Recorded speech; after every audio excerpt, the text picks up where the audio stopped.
Hey, good. We're live with Annie Bertrand of the CDFA before we start getting into the matter of financial inclusion. Tell me about the origins of the CDFA, your role at the UNCDF, and then this new exciting transition, and then we can get into this issue that you're so passionate about. Yes, thank you so much, Dennis.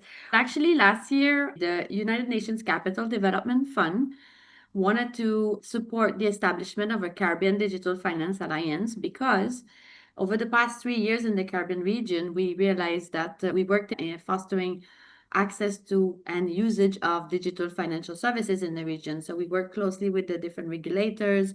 We work closely with the digital financial infrastructure and stakeholders and fintechs.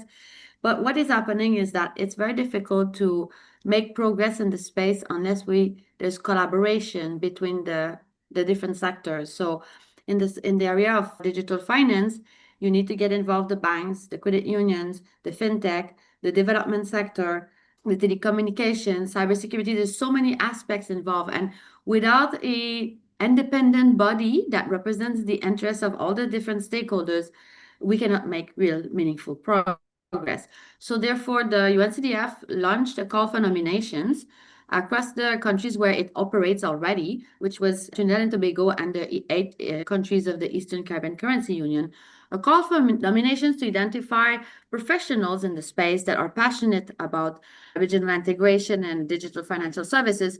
And then so out of this call for nominations, we have identified 11 professionals that are committed to the cause who work together voluntarily over the past several months to build the institution. Thankfully, we had access to an accelerator program that was delivered by the Global Alliance of FinTech Associations. This Global Alliance is funded by the Gates Foundation because in each country around the world, not each country, but most countries, most advanced economies, the FinTech Association had played a key role in facilitating collaboration among the different stakeholders. But also think about this. The regulators, the financial regulators, have been regulating the financial ecosystem for years, but the fintech is bringing so many different opportunities and so many different risks that the financial regulators in developing countries oftentimes are not equipped to deal with. And also the legislation in most of these countries do not empower the fintech to operate legitimately. So therefore, there's a lot of work to be done. And the Global Alliance of FinTech Associations is basically building the capacity of FinTech associations in the countries to support the regulators in a meaningful way. Now, based on the lessons learned of all these organizations around the world, we in the Caribbean developed this Caribbean Digital Finance Alliance because we have to do it regionally. We cannot expect to have one fintech association supporting the regulators effectively because we are still in an emerging industry. So we need to work collaboratively together. The other thing is that you don't want to have each country setting up their own digital financial ecosystem independently to the others, because what will happen over time is we will struggle with harmonization as we are doing now with the trading sector. It's the trade rules and regulations are highly different, not harmonized, so it's very difficult. So in my opinion, the harmonization of the digital financial ecosystem across the region is the opportunity for us in the Caribbean to foster regional integration. Because if we can now use the financial system to interact and transact among each other, it'll be much easier to do everything else after that. So last year, the CDFA was established. This year, we went through an accelerator program and we built the institution, the membership structure, the revenue model, the business plan, the business model, the governance structure, and we are going to be launching the institution soon. We still have a few things to do, but so far we have built an initial strong foundation, and the next step is also to do the fundraising to make sure we can finance operations initially. The CDFA went to FinTech Islands earlier this year, and we saw a number of different participants around the ecosystem that express interest. Maybe you could just give an overview of what sorts of organizations are currently engaged with the CDFA, and who do you feel is really important to add to this dialogue to really make progress throughout the region right now? The first and most important are the fintech themselves that we need to empower and support. But without the banking sector, these fintech cannot do anything. The fintech need to have a bank account themselves. The fintech needs to make sure that their MSMEs or their individuals that they are targeting with the financial technology, they have a bank account as well. Because without a proper type of account, nothing can happen. So MSMEs, for example, that want to use financial technology to access their market with digital payments, let's say online or in person, their clients need to have a business account, and then they need to have a merchant account to have access to Visa, MasterCard, rails. So these merchant accounts are offered by the banks, the commercial banks. So without the commercial banks, again, we cannot make much progress. So the fintech, the banks are critical. The credit union are critical because the penetration rate of credit unions among the adult population is 75%. So if we're not supporting the credit union movement, we're not going to really create a demand needed for the digital payment ecosystem. So we need to have them on board as well. And the central banks are the most important financial regulators in the region. Now, in certain sectors, for example, virtual asset business, these virtual asset business are generally regulated by the Securities Exchange Commission or the Financial Services Authority. So therefore, these other types of financial regulators are also our stakeholders, are also important people that we want to get involved. And finally, the development sector. The development sector is important because the development sector injects millions of dollars in the region to foster inclusive economic development. If we can convince them that without proper financial services and digital payment solutions, leading to other digital financial services, these development agencies are not going to make progress either. So we're trying to also get them involved and educate them about the problems that we're trying to solve. And the relationship, I think, between fintechs and these other parties, the banks, the FSUs, the central banks, how would you describe that relationship and perhaps the perception of fintechs with regards to these organizations that we've seen historically throughout the region? Has it been one that's been welcoming? You noted the difficulty that fintechs place getting accounts with banks. Why is that? And how do you believe like they view that relationship? And why is it so important that we enable these fintechs in particular? Is it not something that the banks and the central banks can do without them? And maybe you want to speak to that a little bit. Yes. So I would separate the relationship between the fintech and the regulators and the fintech with the banks. So the fintechs with the regulators, it has been extremely difficult for fintech companies, Caribbean fintech companies that are trying to solve the problems that we care about, which is the fact that 80% of transactions in the region are basically done in cash. So that problem is what the fintech are trying to solve in particular. And they've been trying to connect with the regulators, but regulators are essentially small groups of individuals that have been working with the financial system that is traditional, with regulations that have been developed a long, long time ago. So the regulations is not appropriate to support the fintech industry. So in most countries in the Caribbean, we need to develop a proper regulatory framework for fintech to emerge. And when we say fintech, they are not all the same. You have different kinds of fintech. Each fintech has a different level of risks and different level of impact on financial inclusion.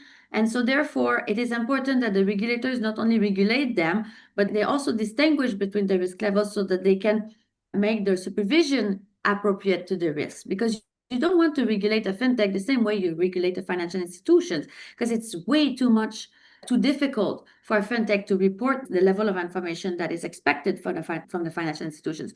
But all this, even if it makes sense, requires capacity building. And these regulators do not necessarily have the resources in-house to deal with all those issues, either lack of resources, lack of knowledge, and also lack of regulations, as I mentioned.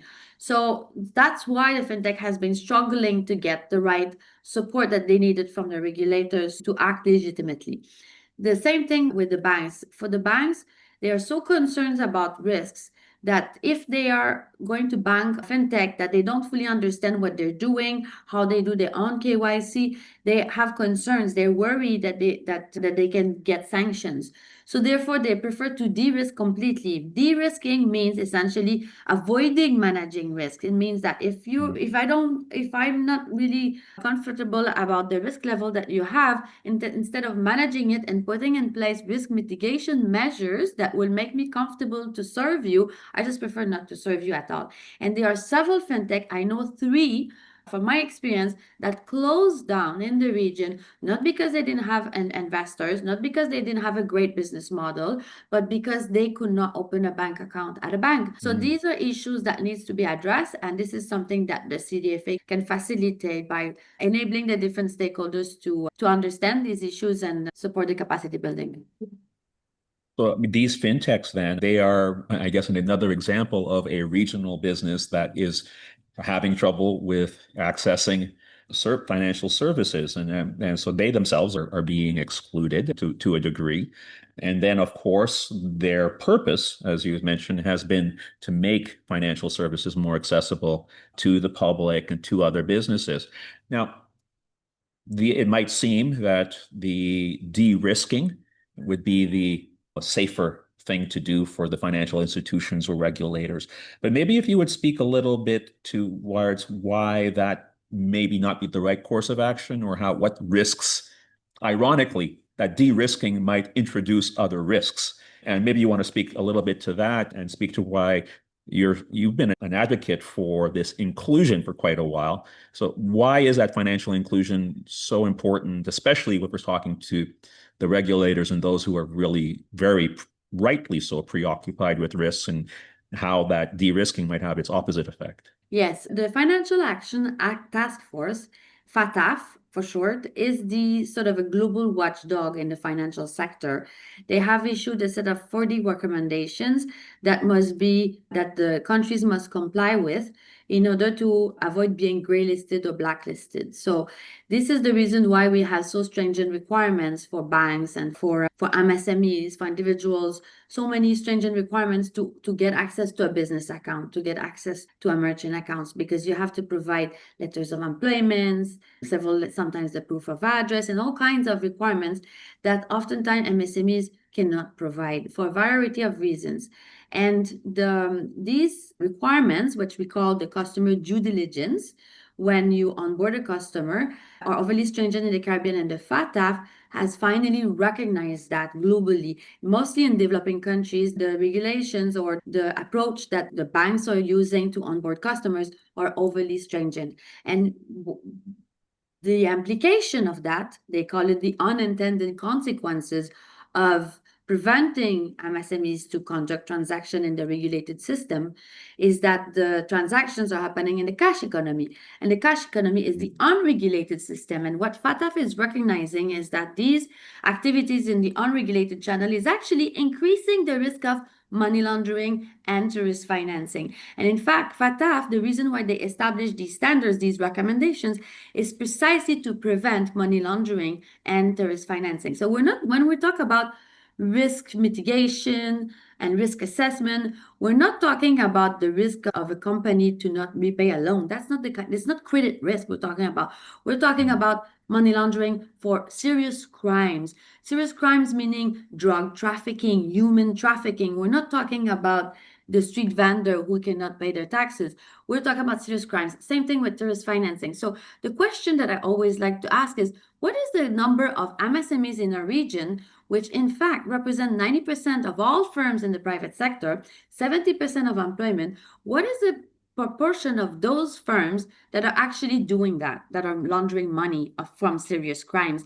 It's very little, I am pretty sure. So therefore, it is important to change to help these financial institutions to recognize that they must simplify their customer due diligence to onboard these MSMEs to ensure that they are operating in a regulated financial system. So what happens is that this June of this year, FATF issued new financial inclusion guidance. In those guidance, they're warning countries that overly conscious measures, conservative measures preventing economic activities to take place in the regulated financial system creates risk to achieve the objectives of FATF itself, which are the standards and recommendations. So they are now, before they were just saying, oh, financial inclusion is important, is the right thing to do, but now they're saying that financial exclusion is a risk to achieving money laundering and financing tourism goals. So they are pushing countries to simplify their measures. So what's going to happen is in the next evaluation that FATF through the Caribbean Financial Action Task Force, there's this regular auditing that they do. They review the compliance of the countries, and they review the effectiveness of the countries in implementing those regulations. They will also look at their efforts in ensuring that there are simplified measures in place to onboard more customers. And these simplified measures, they cannot be just done overnight. It's not like a compliance officer of a bank and say, okay, suddenly we'll simplify the requirements. These simplified measures must be based on a risk assessment of low risk of money laundering and financing of terrorism. So this is the risk-based approach. The risk-based approach must essentially be implemented by financial institutions, and the regulators have a responsibility to provide guidance and support to the financial institutions to ensure that they implement the risk-based approach. So going forward, there will be an increased interest, but at this point where we speak, we are just raising awareness about this. And I had the pleasure last week of training financial institutions and both like bank managers and compliance officers. And in both cases, they do not believe that it is possible for them to simplify due diligence. They don't like to require all these documents, sometimes 15 documents, and they need to review and approve those documents and document those documents into the profile of each customer. It is costly to process this due diligence efforts. So they want to simplify as well, but they did not know that it was possible. So oftentimes when I do train financial institutions, I bring in the regulators in the room. And then when they say, no, no, the regulators are asking for that, then the regulators say, no, we're not asking for that. We're asking for a risk-based approach. So when we when we do the audit and we make sure that you have documented the proof of address, for example, we do that because it's in your policies, it's in your procedures. So if you have in your procedures that you require this, we have to check that you have documented these documents. So you see, this is like a sort of a light bulb that is happening that I see going on, is that they're recognizing that actually we can do it. So now the next step will be to make sure that there's collaborative effort between the financial regulators and the financial institutions and the market to conduct those risk assessments, to document the fact that these MSMEs are producing pepper sauce to generate revenues and not laundering humans along the way. But that education or that awareness, obviously, the awareness of the problem is the first step towards solving the issue. And the work that you and the nascent CDFA has been doing is part of that. What else along the way? I'm sitting here in Dominica. It's an island in the ECCU of, I guess, between 50 and 60,000 people on island right now, despite the population numbers, I say 70 plus. And I know that the FSU and some of the people that I've spoken to here in the FSU and the FIUs have a limited capacity. So how else can we as a region and perhaps even the CDFA help to support these resource constrained jurisdictions to be able to enable that? It's one thing to raise the awareness and for them to say, that's great, now I'm aware, but there's not much that I can do. Or again, so what can we do to support the actual implementation going forward? What's important for us to be able to enable that and make real progress? This is a very important point, but the way we can do it is by you starting with bringing the collaboration together, bringing the stakeholders together. So if we bring the regulators and the financial institutions together to explain, okay, we got to conduct a risk assessment among the MSMEs. Let's look at the MSMEs operating in our country. In Dominica, you have cocoa farmers, you have pepper sauce producers, you have a lot of MSMEs involved in cosmetic products. So let's look at the risk profile of those MSMEs and determine that what is the probability that they engage in money laundering and terrorist financing, and what's the potential impact that they do. So we looked at this risk assessment, but if each bank has to take this role and each financial institution has to take this role, it's a lot of effort. It takes a lot of time. What we can do is to bring the stakeholders together at the national level, at the regional level, to facilitate the process. We can help them to say, okay, we're going to do it together. And once we have defined the profile, the risk profile of these MSMEs, then it's documented. Each financial institution can then use these risk assessments to say, okay, we have, based on the risk assessment facilitated by the CDFA, for example, or by this regulator or by this entity, we can use this as a reference to justify that we're simplifying the customer due diligence. Because in reality, when you onboard a customer, you have to do two things. You identify the customer, so you collect information from the customer. The customer may give you their name, their address. If it's a business, they will give you their business registration and other information. So this is information that the customer provide to the financial institutions, but the financial institution doesn't need to validate the information. The financial institutions with additional documents, you validate the information provided only if you have red flags, only if you believe that this MSME potentially is involved in laundering money or financing terrorism. If you don't have any reasons to believe that there's high risks of these two crimes, then you don't need to validate the information. You can trust that the MSMEs is providing the correct information. That's what we do in other countries. Why is it that, like, the hairdresser in Canada doing hairdressing at home can take credit card payments, and this person is not even working it formally? She's working under her name. And then you have businesses that have been operating for 20 years in the region and still cannot have an online payment gateway to start taking sales online. It just doesn't make sense. So by providing this support for doing the proper risk assessment and implementing the risk-based approach together, it's more cost effective. We can profile more segments, and then we can help them to implement the risk-based approach. I think that is a great role for the CDFA to be able to play. It's obviously in the interest of the financial institutions to be able to onboard more customers.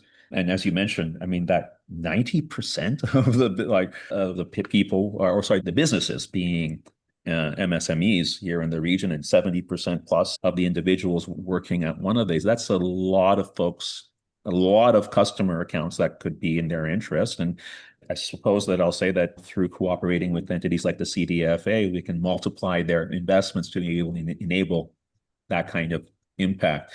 Now, what's ahead for us? I know that there is actually an upcoming webinar around these topics of financial inclusion that we're going to be holding coming up. So maybe you want to speak a little bit to that and how the folks can get involved in being part of this change that we want to have, and anything else that you want to emphasize. Yeah, but another thing that we're going to do when we're ready to launch, Dennis, is we're going to do a roadshow and we're going to visit all those financial regulators and try to understand their needs, because they are all at different level of development. Some of them have the regulations, some of them don't have the regulations. Some of them have the regulations, but it's missing an important component. For example, enabling agent network is a powerful opportunity. If you can use trusted micro and small medium enterprises in the community to facilitate cash in, cash out from a mobile wallet, for example, is a great opportunity to spread access to digital financial services across the rural areas, to reach the last miles.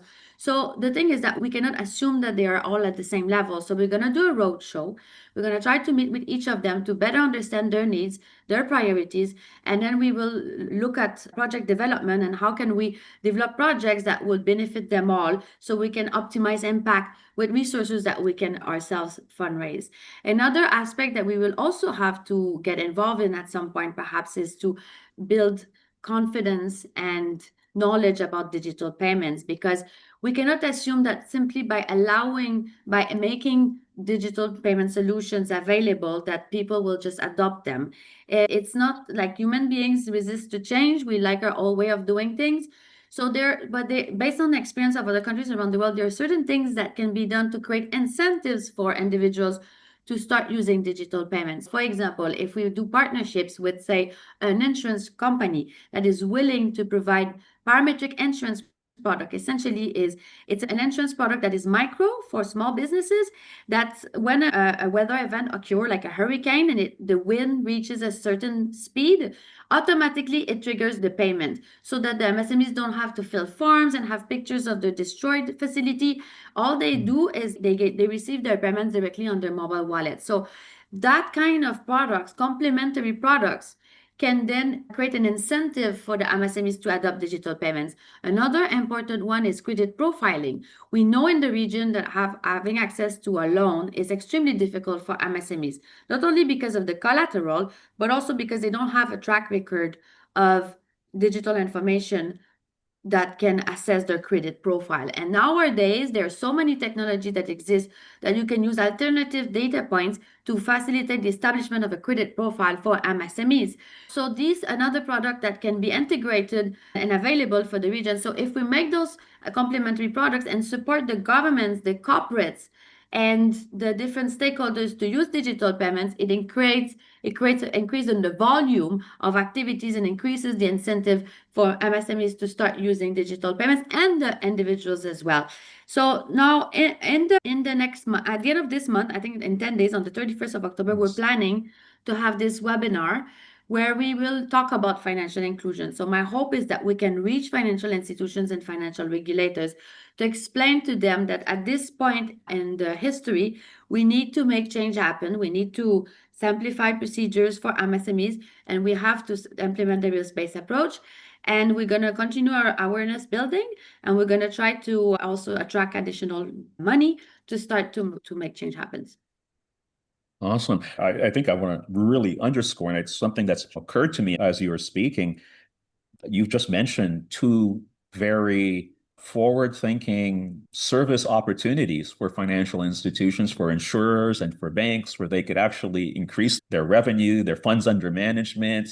So that sort of opportunity is not just to say the social good of financial inclusion, but by working with advisors like yourself and the CDFA, you can help these executives to unlock opportunities that represent an opportunity for their financial institution at this time as well. So I think when we put out that call for folks to participate in the webinar that's upcoming, and certainly with the CDFA, that should be something that we should highlight with just from a strategic business perspective as well. And you know what? One of the Yes. things, Dennis, that I would love to do eventually is fintech sprint. So, for example, I know for a fact that the financial institutions in the Caribbean use financial softwares and digital technology that are not integrated. So you may have a loan, Yes.